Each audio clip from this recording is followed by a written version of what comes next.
From The National, this is Trending Middle East. I'm Yasmin Al-Taji. It's Wednesday, October 1st. Here are today's headlines. The US this week announced a plan to end the war in Gaza. Now, sources tell The National Hamas is unlikely to reject that plan, but it is expected to suggest amendments to sections that it opposes.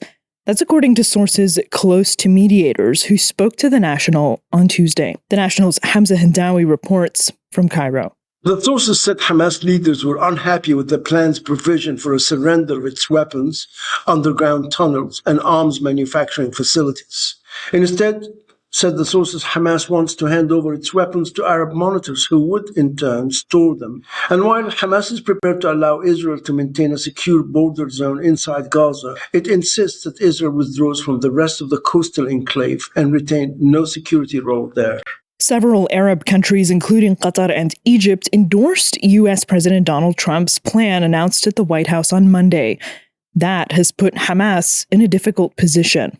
Israeli Prime Minister Benjamin Netanyahu has already accepted the roadmap. Now attention has shifted to Hamas. Its leaders recognize that rejecting this proposal outright could carry heavier consequences than ever before. Said that Hamas wants to release the 48 hostages it's holding in stages rather than within 72 hours of Israel accepting the plan as provided by Mr. Trump's blueprint. They also said that Hamas has lost contact with the operatives holding the hostages because of the intensity of the Israeli army's operations in Gaza. The sources also said that Hamas has buried the deceased hostages in the tunnels, which have since been destroyed by Israeli airstrikes, and that Hamas needs time to locate and exhume the bodies before they can actually hand them over. British ministers have called for support for U.S. President Donald Trump's peace plan in Gaza. They're also backing the high-profile involvement of former Prime Minister Tony Blair. The National's Thomas Harding reports. I'm at the Labour Party conference in Liverpool, where the Palestinian ambassador to the UK, Hussam Zomlot, made a desperate and impassioned plea to the UK government in a speech in which he said they needed now to acknowledge the genocide that was going on in Gaza. He said this in front of a room where I was, packed with Labour cabinet ministers, David Lammy, the former Foreign Secretary and now Deputy Prime Minister, and Wes Streeting, the key figure in the government.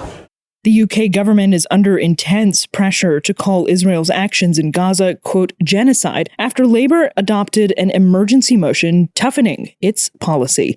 The Palestinian ambassador Hussam Zomlot urged cabinet members to adopt the policy in a speech on Monday night. He said that recognising Palestine by the UK was one thing, but they needed to go a step further, and that was to recognise the genocide that had been going on in Gaza, as did the Labour Party here in Liverpool, where their annual gathering, where they make policy and cabinet ministers come out with speeches where they want to make announcements.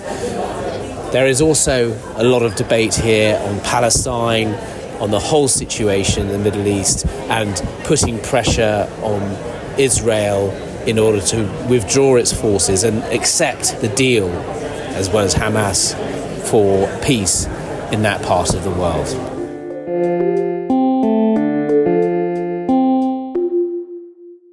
Afghanistan faced a second day of a communications blackout. On Tuesday, it was again without internet and mobile phone services. That's after the ruling Taliban cut the country's fiber optic network. On Monday night, mobile phone signal and internet service gradually weakened nationwide until connectivity was less than 1% of ordinary levels. That's according to internet watchdog NetBlocks. It's the first time that communications have been shut down since the Taliban took power in an insurgency in 2021.